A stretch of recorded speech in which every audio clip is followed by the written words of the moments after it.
Mercredi 29 octobre 2014, merci d'être sur la télévision Labari pour suivre ce journal, mais d'abord les titres. 213 députés, le nombre de sièges à l'Assemblée nationale a connu une augmentation de 58 députés. La plénière a adopté hier la loi organique fixant le nombre de sièges. Précision dans ce journal. Conférence débat cet après-midi à Alternative Espace Citoyen. Elle a porté sur la réforme de l'éducation au Niger.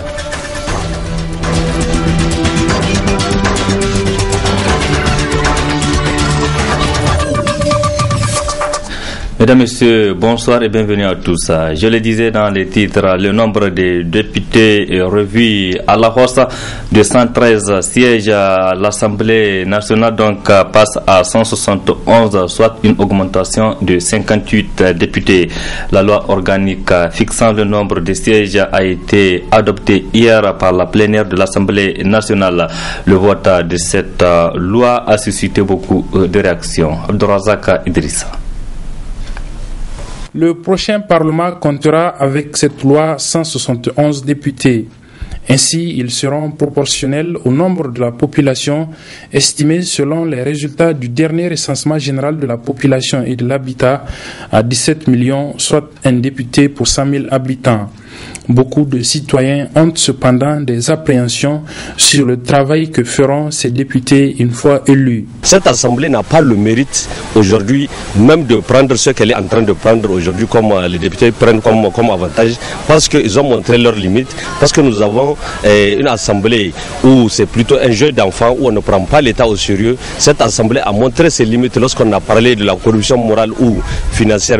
Mais cette assemblée-là, elle devrait rester au moins à ce nombre-là par rapport aux objectifs du millénaire. Moi, je pense que ce n'est pas opportun. C'est vraiment dommage que les gens s'amènent à ce débat-là. C'est vraiment dommage que les gens ne voient pas l'intérêt du pays, mais qu'on voit l'intérêt égoïste des politiciens. C'est très dommage. Le Parlement, n'est-ce pas, a voté mécaniquement cette loi qui, aujourd'hui, ne vise que les intérêts individuels des parlementaires actuels et futurs et les partis politiques aussi, et que cela ne vise en rien à ces parlementaires de se rapprocher davantage des préoccupations des populations. Ces appréhensions sont plutôt relativisées chez d'autres qui préfèrent plutôt attendre et juger dans les faits. Un petit nombre ou un grand nombre de députés, ce qui importe, comme je l'ai dit, c'est quand même le travail qui sera fait et qui sera abattu par ces députés.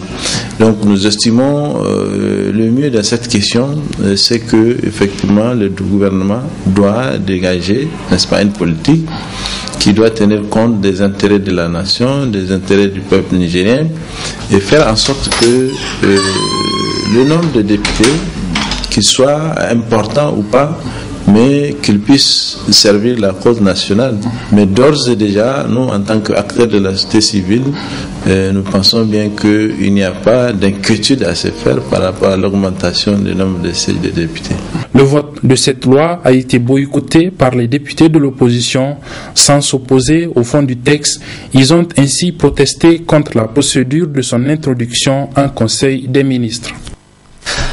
Le défaut de l'attestation du service civique national ne sera plus un obstacle pour les jeunes diplômés nigériens pour accéder à la fonction publique. Le dernier Conseil des ministres a examiné et adopté le projet de loi modifiant et complétant le statut général de la fonction publique. Une décision saluée par l'association des civiques. Reportage Youssouf Omar et Khalidou Bourema. L'attestation du service civique national ne serait plus une condition pour accéder à la fonction publique. Les jeunes diplômés nigériens pourraient intégrer la fonction publique sans avoir accompli le service civique.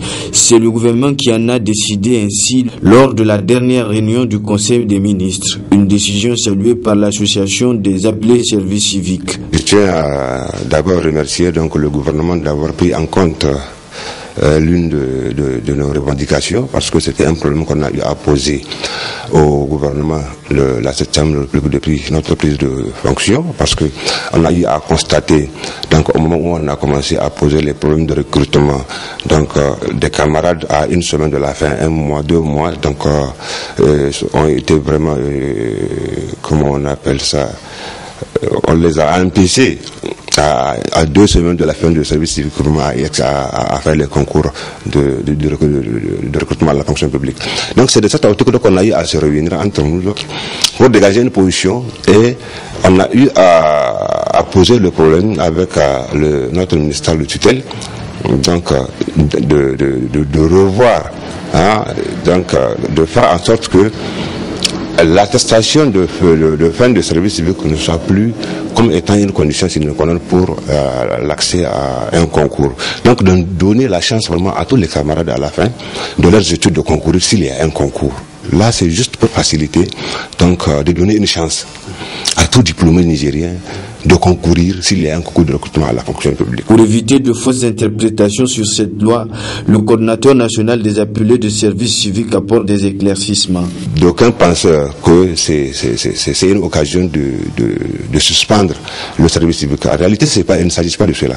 C'est juste que l'attestation de service civique ne soit pas une condition de concourir à un concours d'entrée à la fonction publique. Voilà de quoi il s'agit. Peut-être avec l'adoption de la dite loi par les députés, les jeunes peuvent être intégrés massivement à la fonction publique et sans grande difficulté.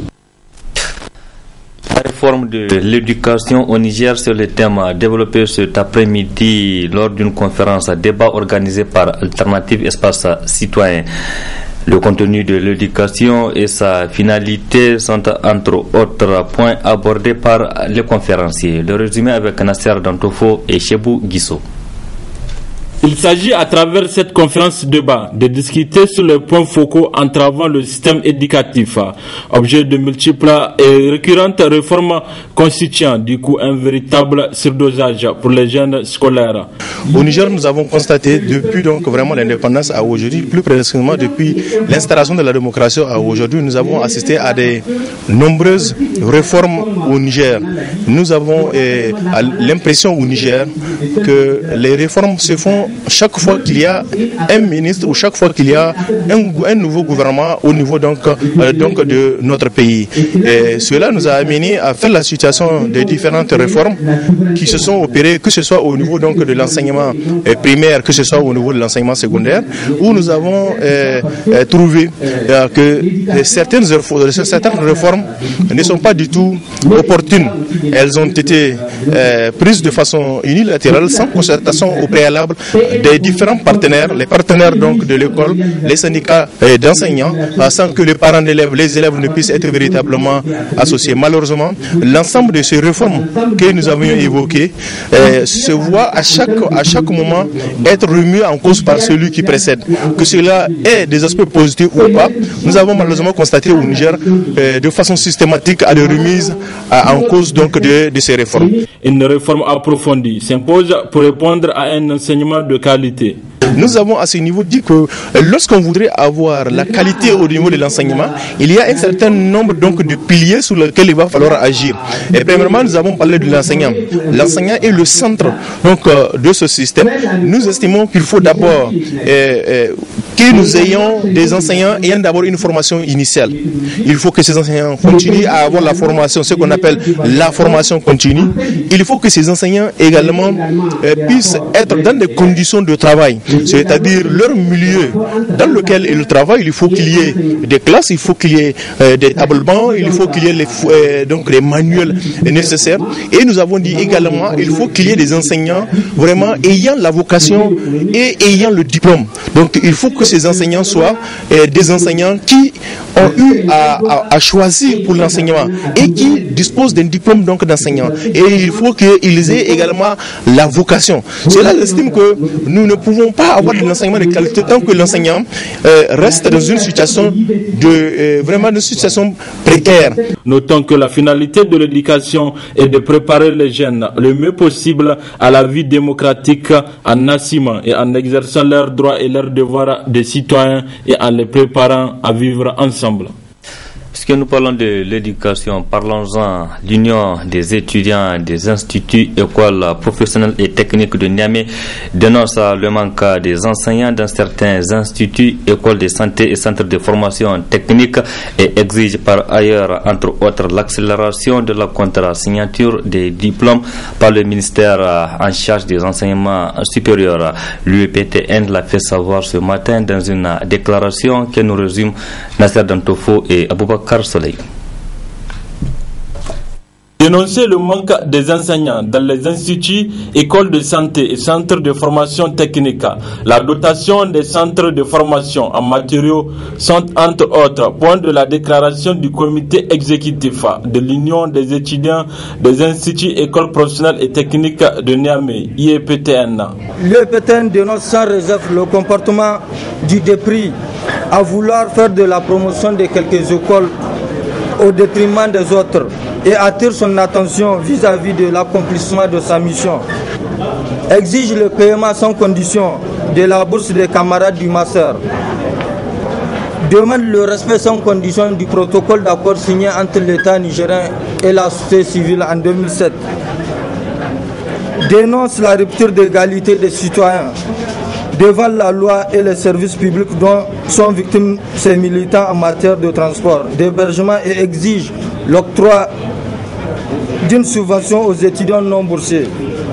Le comité exécutif de l'Union des étudiants des instituts, écoles professionnelles et techniques exige l'accélération de la contre-signature des diplômes par le ministre des Enseignements supérieurs et de l'Innovation. Rejette en bloc la réforme de la direction des enseignements supérieurs privés qui exige le BTS pour prétendre à la bourse après la licence et demande par ailleurs de permettre aux étudiants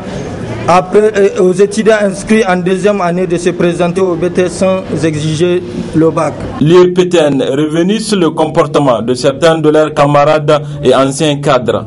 L'Union des étudiants des instituts, écoles professionnelles et techniques de Niamey appelle à toutes ces sous-sections à s'unir autour d'elle pour la quête des acquis au nom de l'intérêt général. Attire l'attention d'un certain nombre de camarades et anciens cadres qui continuent à s'enrichir sur le dos de l'organisation et rappelle à ces derniers que la section ne saurait cautionner ce comportement irresponsable et peu orthodoxe. 3. Décrit l'ingérence de quelques membres du comité directeur dans la gestion de ces sous-sections. L'UEPTN appelle toute la classe politique du pays à un sursaut patriotique et les rappelle par ailleurs que les questions du Niger se gèrent par les Nigériens. L'UEPTN a aussi condamné l'attaque de l'ambassade du Niger à Libye et demande aux autorités nigériennes de prendre des dispositions afin de sensibiliser les populations sur l'épidémie d'Ebola. Il publie le reportage dans ce journal et c'est pour évoquer l'Assemblée générale de la section PNDS Taraya du Togo tenue le 19 octobre dernier. La capitale togolaise Lomé était donc en rose à l'occasion de ce grand rassemblement des militants du PNDS ressortissants nigériens au Togo. Le résumé avec Adam Ousmana. La salle de conférence de l'hôtel Edaoba de la capitale togolaise a eu de la peine à contenir les militantes et militants du Parti Rose résidant dans ce pays. Une mobilisation qui se passe de tout commentaire pour exprimer le soutien sans faille des ressortissants nigériens au programme de la renaissance du président de la République Issoufou Mahamadou et son gouvernement et réitérer par la même occasion leur engagement à faire rayonner davantage le parti au Togo, voire au-delà de ses frontières. Toute la diaspora du Togo salue l'engagement du président de la République à associer les Nigériens de l'extérieur à la vie de la nation. Ceci s'est manifesté par la décision non seulement de les faire voter au prochaines échéances électorales, mais également de leur donner l'opportunité d'élire leurs représentants à l'Assemblée nationale anglaise. Ceci s'est manifesté aussi par la convocation en août 2013 du forum des Nigériens à l'extérieur en vue de leur participation à la vie de la nation, principalement au plan économique sous la houlette du Haut Conseil des Nigériens à l'étranger, sous le justice du ministère des Affaires étrangères. Nous recommandons que ce Haut Conseil soit véritablement un instrument de mobilisation et de sensibilisation de la diaspora en vue de sa participation dynamique et effective au développement du pays. À cet effet, l'État doit mettre le prix en finançant la structure et l'organisation du Haut Conseil des Nigériens à l'étranger. Sur le plan sous-régional, l'Assemblée générale de la section PNDS apprécie la politique d'intégration du président de la République et le félicite de ce que le secrétaire de la CEDEAO l'ait choisi avec son nombre du Ghana, son Excellence John Dramani Mahama, pour conduire le processus qui doit mener à la monnaie unique de la CEDEAO. Dans le cadre de la politique d'intégration, nous souhaitons que le Niger soit le fer de lance de l'application des mesures prises dans le cadre de la libre circulation des biens et des personnes sans tracasserie aux frontières des pays de la CEDEAO. Car en tant que pays de l'Interland, nous y avons particulièrement intérêt. Les ports des pays voisins étant incontournables pour l'État nigérien et ses opérateurs pour venir à bien leur activité économique. C'est sans doute le sens qu'il faut donner au déplacement du 14 octobre 2014 à Lomé pour assister aux cérémonies d'inauguration du troisième quai du port autonome de Lomé. Donc, les déplacements de son Excellence, M. Issou Mahamadou, président de la République. Le bilan convient de laisser ne souffre d'aucune habilité quant à la marche en avant de notre pays sur le chemin du progrès et du développement. Aussi, nous apportons notre soutien indéfectible à son Excellence Issou Mahamadou et son gouvernement dirigé par Président Rafini pour la mise en œuvre dans tous ses composants du programme de Renaissance.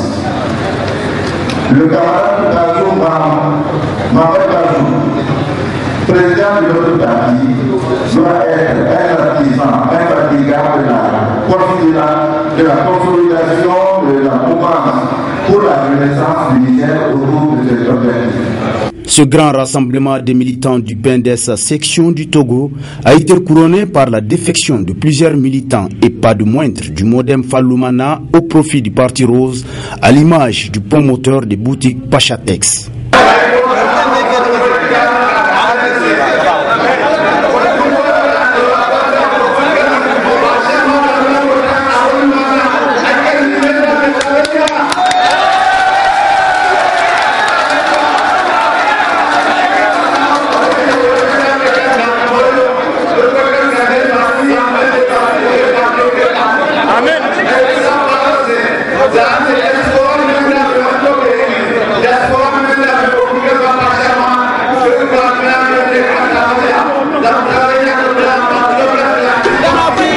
Notons que cette rencontre a enregistré la présence des membres du comité exécutif national du PNDS AREA, une délégation du CNPNDS qui n'a d'ailleurs pas manqué de transmettre les salutations du président du parti à ses hommes et femmes, tout en louant la réussite de ses assises.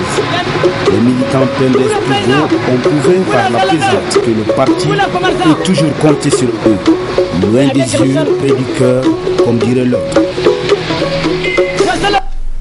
Encerclement de l'ambassade du Niger à Tripoli le 27 octobre dernier, le ministère nigérien des Affaires étrangères a réagi à travers un communiqué.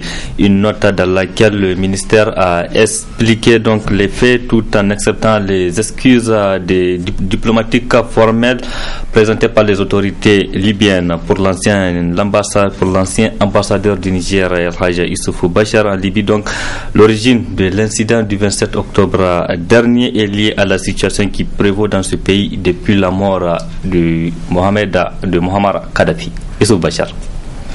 Ce qui s'est passé à Tripoli par rapport à l'ambassade du Niger est un rapport direct avec ce qui s'est passé au niveau de l'ambassade de la Libye au Niger. Donc cette situation n'a pas de rapport avec la déclaration du chef d'État du Niger qui a demandé une intervention internationale pour la Libye. Parce qu'au départ, beaucoup ont pensé à cela. Donc en réalité, il y a donc le consul de la Libye à Agadez qui s'est transporté à Niamey pour occuper la place de l'ambassadeur de la Libye au Niger parce que ce poste était vacant avec le désordre de trouble qu'il y a et l'ambassadeur a quitté. Entre-temps, lui-même il a quitté, il a nommé son aide de camp, son garde-corps comme chargé d'affaires. Et ce chargé d'affaires s'est fait entourer par une sécurité venue de la Libye par voie aérienne. Et l'ambassadeur officiel, c'est-à-dire celui qui a été envoyé par Tobruk, donc on n'a pas pu pénétrer dans l'ambassade et rester à l'hôtel. Et vu que la situation ne changeait pas, il s'est plaint auprès des autorités du Niger et l'autorité du Niger a accepté donc de l'aider à récupérer l'ambassade. C'est-à-dire il avait peur de rentrer pour ne pas se faire tuer parce qu'il y avait des armes dans l'ambassade. Et le Niger a amené quelques agents de sécurité devant l'ambassade de la Libye. Et cela a appelé le chargé d'affaires qui s'est senti menacé et qui a contacté Tripoli. Et donc ses amis, officiellement ou non officiellement, ses amis sont venus en contrepartie à travers ce qu'on appelle la réciprocité entre les ambassades. Donc ses amis sont venus aussi entre l'ambassade du Niger à Tripoli. La Libye, un pays donc où règne une confusion totale depuis la mort de Kadhafi. Issoufou Bachar analyse la situation. Mais c'est bon d'expliquer un peu ce qui se passe en Libye pour aider les Nigériens à comprendre cette situation difficilement compréhensible. Il y a deux zones, il y a l'Est et à l'Ouest. À l'Ouest, donc on peut la considérer comme parti acceptant ou ayant accepté Kadhafi. Et là, ce sont des milices qui se combattent. La milice de Zetan et la milice de Misrata. Et cette dernière est la plus forte. C'est elle qui a délogé la milice de Zetan de l'aéroport. Maintenant, à l'est, vous avez le général Haftar, qui est un ancien ami de Kadhafi, qui a passé au coup d'État de Kadhafi en 1969, qui est maintenant l'élément des Occidentaux. C'est le nouveau Sisi des Occidentaux. Et lui a affaire à Ansar, aux islamistes Ansar Sharia, qui sont plus forts que lui. Et ils se combattent. Et ces gens-là, maintenant, refusent le combat corps à corps. C'est par à travers les hélicoptères et l'aviation qu'il intervient. Malgré ça, il est toujours dominé par les islamistes. Les islamistes aussi sont mis de deux formes. Il y a ceux qui sont donc à l'ouest, en Saint-Chéri, dont on vient de parler, et il y a Fajr Libya, donc l'aube libyen, qui ont le pouvoir à Tripoli. Et cette tendance islamiste soutient plus ou moins l'idée du général Haftar qui se trouve à l'est. Donc voilà, on a deux gouvernements, deux parlements. Donc celui qui a occupé l'ambassade du Niger et l'ambassade de la Libye à Niamey, normalement, doit provenir de Fajr Libya, c'est-à-dire il doit dépendre de Tripoli. Mais en fin de compte, maintenant, pour résoudre cette situation qui s'est présentée à l'ambassade du Niger à Libye, Fajr Libya est intervenu pour aider le Niger à faire partie de cette milice. Donc c'est un pays des milices. Il y a les milices, il y a les armées et il y a les tribus. Donc ça peut faire l'objet vraiment de notre éducation. Mais maintenant, il faut comprendre qu'il y a un problème à l'est, un problème à l'ouest. Il y a des islamistes à l'ouest, des islamistes à l'est. Et ce n'est pas les islamistes.